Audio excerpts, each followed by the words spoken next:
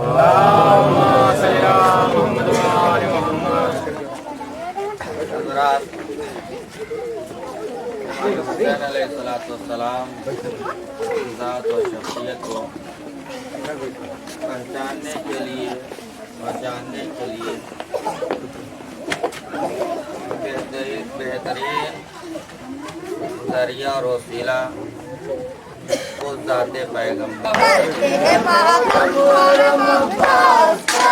ہو گیا مرنا ستم کا، ہو گیا مرنا ستم عباس کا، ماتم حرم عباس کا،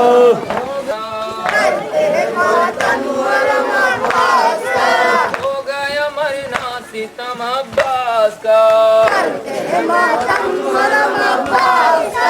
ہو گیا مرنا ستم عباس کا، ہو گیا مرنا ستم عباس کا، ہو گیا مرنا ستم عباس کا، ہو گیا مرنا ستم، ہو گیا مرنا ستم عباس کا.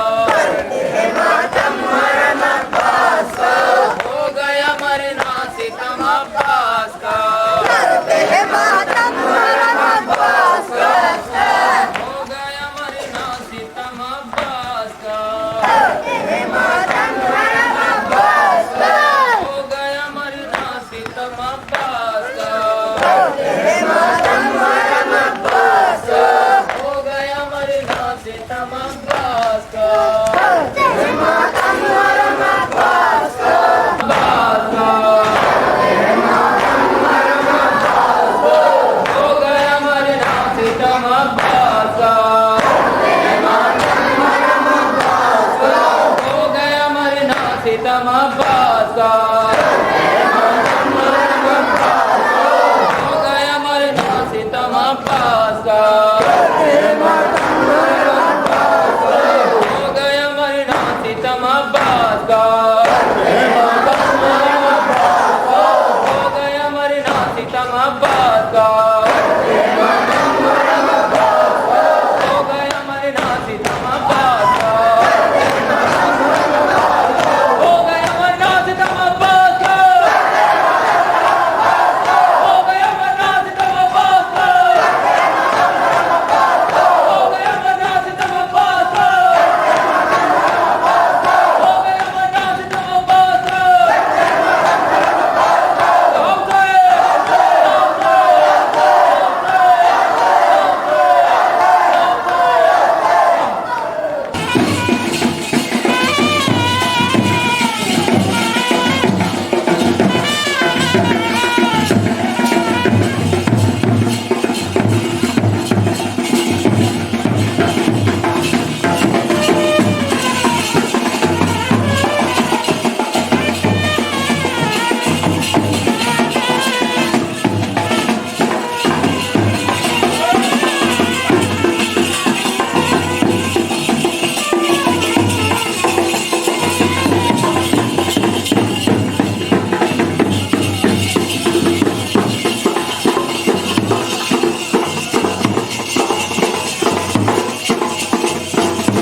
رحم اللہ من قرأ الفاتحہ.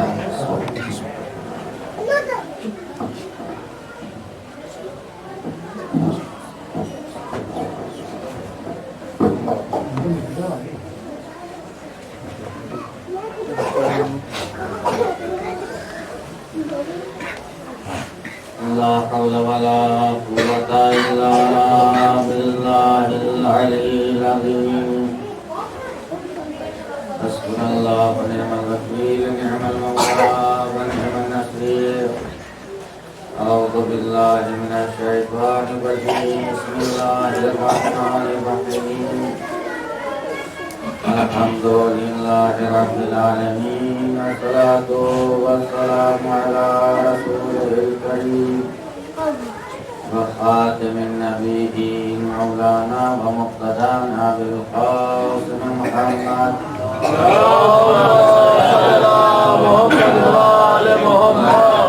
الطيبين الطاهرين المعصومين المظلومين لعنة الله على أعدائهم أجمعين. أما بعد فقد قال الله تبارك وتعالى في كتاب مبين وأصدق القائلين وقوله الحق. بسم الله الرحمن الرحيم. كنتم خير أمة أخرجت للناس تأمرون بالمعروف وتنهون عن المنكر. صلوات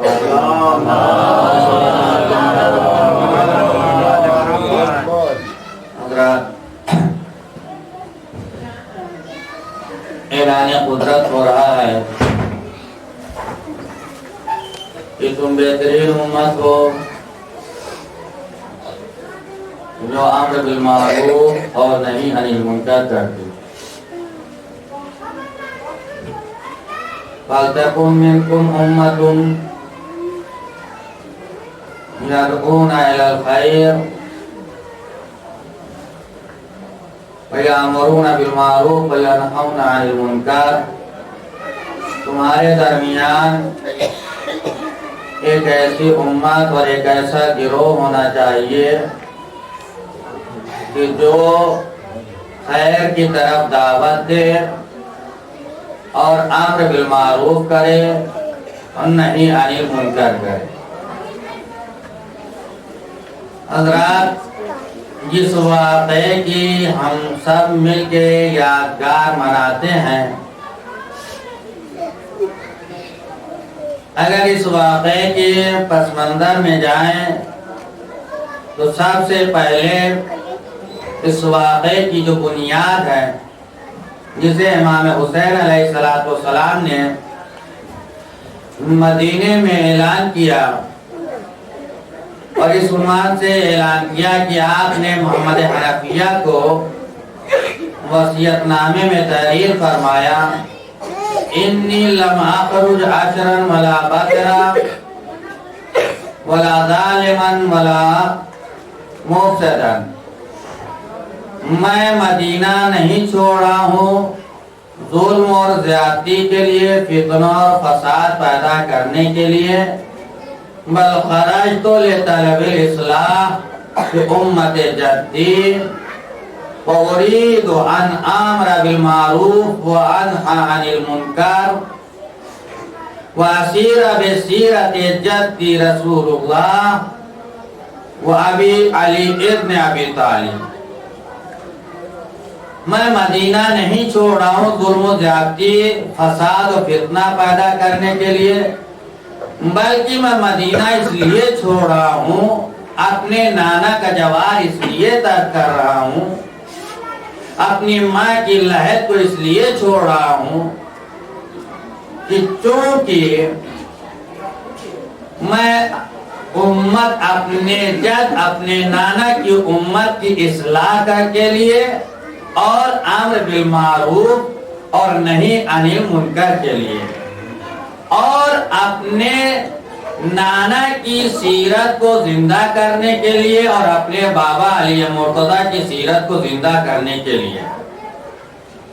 حضرات امام حسین علیہ السلام نے جو یہ جملہ اور جو یہ باتیں آپ نے فرمائی، ذرا اس دور کے حالات کو دیکھا جائے کہ جس وقت جو حاکم ہے، جو رہبر بنا ہوا ہے، جو مسلمانوں کی باغڈور اس وقت اپنے ہاتھ میں لیے ہے، اس کے حالات کیسے ہے، اس کا کردار کیسا ہے، پھر اس کے بعد میں نواز رسول فرزند رسول امام حسین علیہ السلام کا اقدام اور امام حسین علیہ السلام کے انقلاب کی اہمیت ہمارے سامنے آتی ہے۔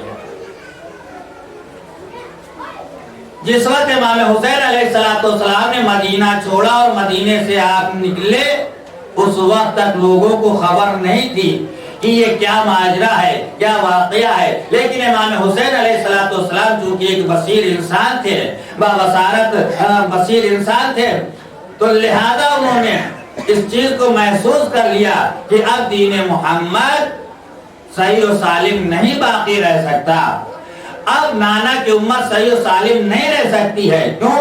اس لیے کہ اب اسلام کا حاکم اور رہبر ایک ایسا انسان منتخب کیا گیا ہے، ایک ایسا انسان ہے جو شراب پیتا ہے، جو کھلم کھلا گناہ کرتا ہے، جو معصیت کرتا ہے، جو حلال محمد کو حرام کر رہا ہے، جو حرام محمد کو حلال کر رہا ہے۔ تو لہذا جب ایک ایسا انسان مسلمانوں کے لیے نمائندہ بن جائے گا، خلیفہ بن جائے گا، تو ایسی صورت میں دنیا کے سامنے میسج کیا جائے گا، دنیا کے سامنے جو پیغام جائے گا وہ کیسا پیغام جائے گا؟ وہ یہی کہیں گے وہ اسلام جو جس میں شراب حرام ہے، وہ اسلام جو جس میں گناہ کرنا جو بری بات کو سمجھی جاتی ہے، اس اسلام کا خلیفہ اور اس اسلام کا نمائندہ ایک ایسا انسان ہے کہ جو شراب پیتا ہے، کھلم کھلا گناہ کرتا ہے، کتوں کے ساتھ کھیلتا ہے، کتوں کو دربار میں اٹھلا کے بیٹھاتا ہے، بندروں سے کھیلتا ہوا نظر آتا ہے۔ ایسا انسان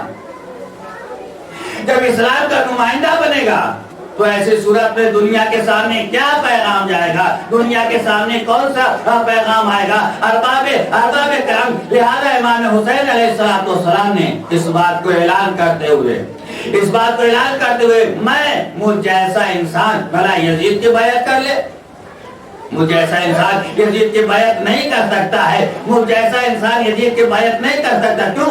اس لیے کہ یزید وہ شخص ہے جو شراب پیتا ہے، کھلم کھلا گناہ کرتا ہے، معصیت کرتا ہے، حلال کو حرام کرتا ہے، حرام کو حلال کرتا ہوا نظر آتا ہے، جو محارم کے درمیان میں بھی محارم کے درمیان بھی پائے جانے والے رشتوں کا لحاظ نہیں کرتا ہے۔ لہذا امام حسین علیہ السلام نے مدینہ چھوڑا اور اس عنوان سے چھوڑا کہ میں امر بالمعروف کے لیے نکل رہا ہوں، میں لوگوں کو اچھائی کا درس دینے کے لیے جا رہا ہوں، لوگوں کو برائی سے روکنے کے لیے جا رہا ہوں، میں اپنے نانا کی امت کی اصلاح کے لیے مدینہ چھوڑ رہا ہوں، میں اپنے نانا کی سیرت کو زندہ کرنے کے لیے مدینہ چھوڑ رہا ہوں، میں اپنے بابا کی سیرت کو زندہ کرنے کے لیے مدینہ چھوڑ رہا ہوں۔ ایک صلوات پڑھنے پر محمد علیہ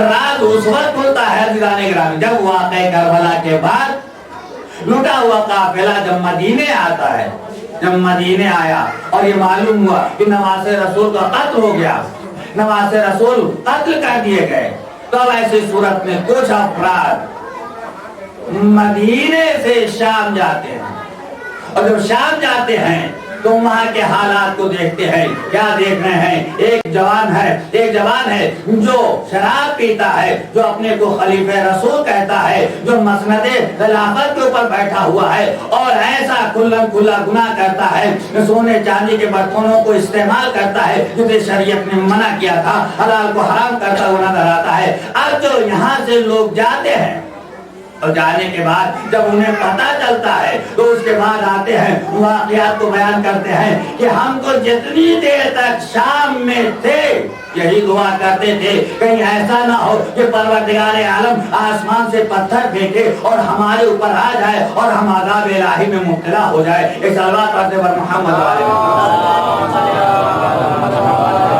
آج انہوں نے باخبر کیا تو آپ دیکھیے 3 سال 4 سال کی مدت ہے جو یزید حاکم رہا ہے، اس 3 سال 4 سال کی مدت میں اس نے کیا کیا ہے؟ آپ کے سامنے تاریخ پائی جاتی ہے کہ نواسِ رسول کا قتل کیا جاتا ہے۔ پہلا کارنامہ جیسے ہی وہ مسند خلافت کے اوپر آیا، حکومت اس کے ہاتھ میں آئی تو سب سے پہلے اس نے کیا کیا؟ نواسِ رسول کا قتل کیا۔ دوسری بات آپ دیکھیے، جب مدینے میں لوگوں کو یہ پتا چلا کہ نواسِ رسول کا قتل کر دیا گیا ہے تو لوگوں نے جب اپنی آواز بلند کرتے ہیں تو نتیجہ کیا ہوتا ہے؟ مدینے کے اوپر چڑھائی کی جاتی ہے۔ جب مدینے کے اوپر چڑھائی کی جاتی ہے تو مدینے میں 3 دن تک حلال کر دیا گیا مدینہ۔ مسجد نبوی میں گھوڑے باندھے جا رہے تھے۔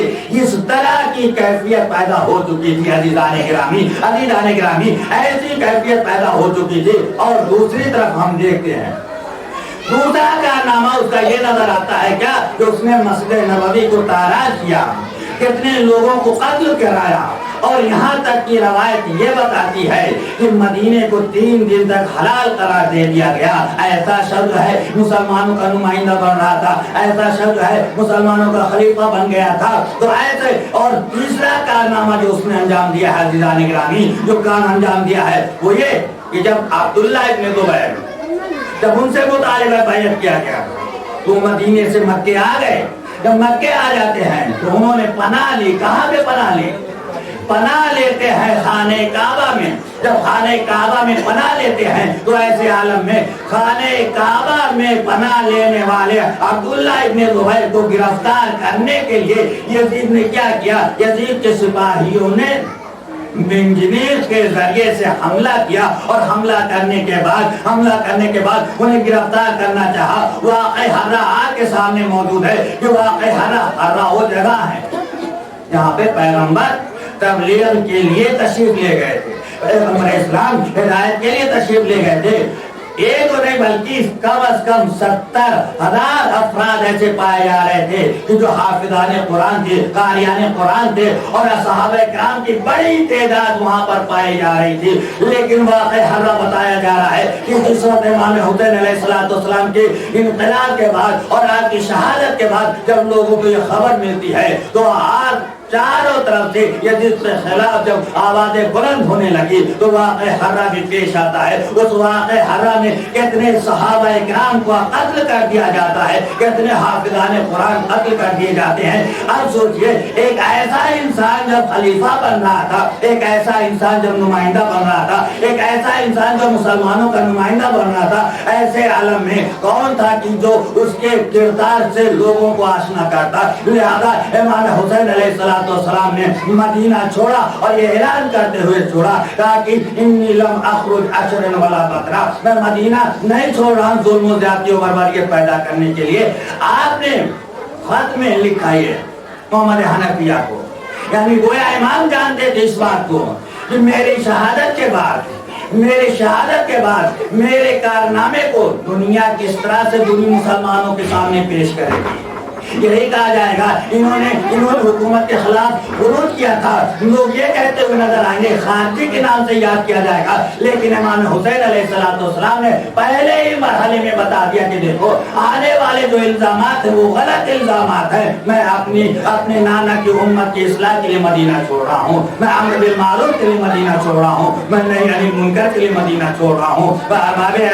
امام حسین علیہ السلام کا یہ اقدام ہمیں یہ درس دیتا ہے اور یہ بتاتا ہے کہ ہمارا سماج کیسا ہونا چاہیے, ہمارا معاشرہ کیسا ہونا چاہیے, ہمارا گھرانہ کیسا ہونا چاہیے. ہم میں سے ہر ایک انسان کے اندر ایسی جرأت ہونی چاہیے, ایسی ہمت ہونی چاہیے. اگر کہیں برائی دیکھی جا رہی ہے تو اس برائی کا سد بات کیا جائے. اگر دیکھا جا رہا ہے کہ اگر اچھائیاں مطلوب کی جا رہی ہیں تو اچھائیوں کو زندہ کیا جائے, برائیوں کا خاتمہ کیا جائے. اگر ہمارے اندر یہ کیفیت پیدا ہو جاتی ہے کہ اچھائی کی طرف لوگوں کو بلاتے ہیں, برائی سے روکتے ہیں, تو ہم سچے حسینی ہیں اور سچے مذہبی ہیں. ایک اللہ کرنے پر محمد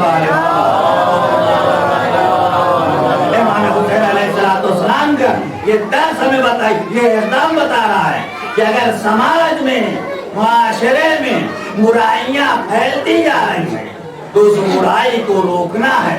تو اگر روکنا ہے, اگر برائی کو روکتے ہیں تو یقیناً ہم حسینی, یقیناً ہم امام حسین علیہ السلام کے نقش قدم پر چل رہے ہیں. اور اگر برائیوں کو ہوا دے رہے ہیں, اگر سماج اور معاشرے میں برائیاں پھیلاتے ہیں تو یاد رکھیے گا یہ لفظی طور سے تو حسینی کہلائیں گے, ہم معنوی طور سے حسینی نہیں ہو سکتے. اس اللہ کا دیور محمد حسینی کا مطلب یہی ہے عزیزان گرامی کہ ہم امر بالمعروف اور نہی عن المنکر کریں, لوگوں کو اچھائی کی طرف دعوت دیں, لوگوں کو برائی سے منع کریں. مولا کائنات علی ابن ابی طالب علیہ السلام فرماتے ہیں, کیا فرما رہے ہیں, کہتے ہیں کہ طوبیٰ لمن شغلہ عیبہ عن عیوب الناس. ہمارا سماج, ہمارا معاشرہ, ہمارے اندر پایا جانے والا جو بت ہے عزیزان گرامی, یہ بت جو ہمارے اندر پایا جا رہا ہے وہ انسانی سے بڑی نہیں ہے. اگر انسان غریبان کو جھانک کے دیکھے تو اسے پتا چلے گا کہ کتنے بڑے بڑے بت پائے جا رہے ہیں, کیسے بت پائے جا رہے ہیں ہمارے اندر. وہ قرآن کہہ رہا ہے, کیا دیکھا نہیں اس کو کہ جس نے اپنی خواہشات کو اپنا خدا بنا رکھا ہے. محمد دنیا میں بہت بت پائے گئے, بڑے بڑے بت پائے گئے. 360 بت خانے کعبہ میں تھے جس کی عبادت کی جا رہی تھی. پیغمبر جب آئے تو پیغمبر کے آنے کے بعد جب اسلام کا بول بالا ہوا اور فتح مکہ ہوئے تو سارے بتوں کو صفایا کیا. مولا کائنات نے صفایا کیا پیغمبر اسلام کے ذریعے. پیغمبر اسلام اور مولا کائنات ان دونوں ذات گرامی کے ذریعے سے خانہ کعبہ سے میں پائے جانے والے بت 360 بت پائے جا رہے تھے. یہ کیسے بت پائے جا رہے تھے؟ یہ مٹی کے بت پائے جا رہے تھے, یہ پتھر کے بت پائے جا رہے تھے. یاد رکھیے گا مٹی اور پتھر کے بت وہ ہیں جو اٹھا کے پھینکے جا سکتے ہیں, لیکن جو انسان کے اندر پایا جا رہا ہے اس بت کو کیسے پھینکا جائے؟ انسان کے اندر جو انانیت پائی جا رہی ہے, جو غرور پایا جا رہا ہے, جب تک کہ اس انانیت کو نہ پھینکیں گے انسان پاک نہیں ہو سکتا ہے. ایک تلوار پر جب محمد کیا فرما رہے مولا کائنات علی ابن ابی طالب علیہ السلام فرماتے طوبیٰ لمن شغلہ عیبہ عن عیوب الناس. جب کسی کو ہم نے دیکھا تو ہر طرح کی برائی اس کے ساتھ ہو, یہ کہنا شروع کر دیا وہ بے نمازی ہے, وہ بے دین ہے, وہ غاصب ہے, وہ ایسا ہے, وہ ویسا ہے. بھائی وہ ایسا ہے, وہ ویسا, آپ کیسے ہیں؟ ایک سلوات پڑھتے پر محمد علیہ طوبیٰ لمن شغلہ عیبہ عن عیوب الناس. بلندی ان کے لیے ہے, کامیابی ان کے لیے ہے جن کے عیوب دوسروں کے اوپر نظر کرنے سے روک رہے ہیں. یعنی انسان گویا اپنے عیب کی طرف متوجہ کے ہے جب انسان خود اپنے عیب کی طرف متوجہ ہوگا پھر وہ کہاں سے دوسرے کے عیب کی طرف توجہ کرے گا. جب انسان اپنے اندر سے برائیاں دور کرتا ہوا نظر آئے گا تو دوسروں کی برائیوں کے اوپر نظر نہیں آئے گی. ایک صلوات پڑھنے پر محمد طوبى لمن لزم بيته واشتغل بطاعت ربه. بلندی ہے ان لوگوں کے لیے کہ جو بلندی ہے ان لوگوں کے لیے کہ جو لوگ اپنے گھروں میں رہتے ہیں. بلندی ہے ان لوگوں کے لیے جو عبادت پروردگار میں مصروف ہے. وطوبہ اور بلندی ہے ان لوگوں کے لیے کہ من بکا علی خطیئتہ ہی وہ افراد جو اپنی گناہوں کے اوپر روتے ہوئے نظر آتے ہیں ان کے لیے بلندی پائی جاتی ہے. بلندی ان کے نصیب میں نہیں جو دوسروں کے آئے کو اچھالتے رہتے ہیں خود ہی آئے میں مبتلا رہتے ہیں. ایک صلوات پڑھنے پر محمد ہم نے کبھی سوچا اپنے بارے میں کہ آیا ہمارے ذریعے سے کسی کو سکون پہنچ رہا ہے یا کسی کو اذیت پہنچ رہی ہے, جو آرام میں ہے یا کوئی کسی کو تکلیف ہو رہی ہے. مولا فرماتے ہیں مولا کائنات کہ توبہ لمن شغل بطاعت, بلندی اس کے لیے کہ جو اپنے پروردگار کی عبادت میں مصروف رہتا ہے اور اس کے ذریعے سے دوسرے لوگ جو ہوتے ہیں وہ امان میں رہتے ہیں, سکون میں رہتے ہیں. یعنی اگر کوئی ایسا انسان جو کسی کے لیے موذی بن جائے, اگر کوئی ایسا انسان جو کسی کے لیے باعث رحمت بن جائے تو یاد رکھیے گا بلندی اس کے لیے نہیں ہے, بلندی ان لوگوں کے لیے ہوتی ہے کہ جو لوگ ایسے ہوتے ہیں کہ جن کے ذریعے سے دوسروں کو سکون ملتا ہے, دوسروں کو آرام ملتا ہے. ایک صلوات پڑھنے جو کربلا والوں نے دیا ہے زندانی گرامی, یہ پیغام جو حسین نے بیان کیا ہے وہ یہی تھا کہ امت کی اصلاح کرے. امت کی اصلاح کے لیے فرزند رسول نے اتنی بڑی قربانی پیش کی ہے. ارباب راہ کتنے سچے اور کتنے پاکیزہ ہیں امام حسین علیہ السلام, کتنا پاکیزہ یہ ہے خاندان. اب اس خاندان کے مقابل میں آنے والے کو ہم کیسے ترجیح دے سکتے ہیں؟ یہ پاکیزہ ترین انسان ہے. ہم نے نہیں بلکہ دوسروں نے یاد کیا ہے. آپ دیکھیں عیسائی جب آئے پیغمبر اسلام کی خدمت میں اور آنے کے بعد کہتے ہیں کیا عیسائی آئے غیر مذہب آئے, آنے کے بعد انہوں نے کہنا شروع کیا. کیا کہہ رہے ہیں کہ جناب عیسیٰ اللہ کے بیٹے ہیں. جناب عیسیٰ اللہ کے بیٹے ہیں. پیغمبر کہہ رہے نہیں وہ اللہ کے بیٹے نہیں ہیں, وہ بندہ خدا ہے. وہ قرآن کہہ رہا ہے انی عبداللہ اتانی الکتاب وجعلنی نبیا, میں اللہ کا بندہ ہوں, اللہ نے مجھے کتاب عطا کی ہے, اللہ نے مجھے نبی بنایا. لیکن عیسائی کرتا ہے اس بات پر کہ انہیں بیٹا ماننا ہے. بار بار سمجھایا پیغمبر نے, کہا کہ نہیں یہ اللہ کے بندے ہیں, یہ بیٹے نہیں ہیں. جب نہیں مانے وہ لوگ مثال دی وہ اللہ جو آدم و حوا کو بغیر ماں باپ کے پیدا کر سکتا ہے, بغیر ماں باپ کے پیدا کر سکتا ہے, کیا وہ خدا جناب عیسیٰ کو بغیر باپ کے نہیں پیدا کر سکتا ہے؟ جب آدم و حوا بغیر ماں باپ کے پیدا ہو سکتے ہیں تو عزیزان گرامی جب بات نہیں سمجھ میں آئی, سمجھ میں آ گئی, ایسا نہیں تھا کہ سمجھ میں نہیں آئی, بات سمجھ میں آ گئی تھی لیکن کٹ حجتی کر رہے تھے. محمد بہت سے افراد ایسے ہوتے ہیں جن کے سامنے حق تو واضح ہو جایا کرتا ہے لیکن کٹ حجتی کرتے ہیں, نہیں ماننے کے لیے تیار ہوتے ہیں. ویسے انہوں نے کیا نہیں ماننے کے لیے تیار ہوئے, کہا ٹھیک ہے مباہلہ کر لیا جائے. مباہلہ کیا ہے؟ مباہلہ یہ ہے کہ تم اپنے بچوں کو لاؤ, ہم اپنے بچوں کو لائے, تم اپنی عورتوں کو لاؤ, ہم اپنی عورتوں کو لائے, تم اپنے نفسوں کو لاؤ, ہم اپنے نفسوں کو لائے, اور ایک میدان میں اکٹھا ہو کے جھوٹوں کے خلاف بددعا کریں. جھوٹوں کے خلاف جو جھوٹ بولتے ہیں ان کے خلاف کیا کریں؟ بددعا کریں. یہ جناب پیغمبر وحی نازل ہوئی, جب وحی نازل ہوئی تو سارے لوگ جمع ہوتے ہیں.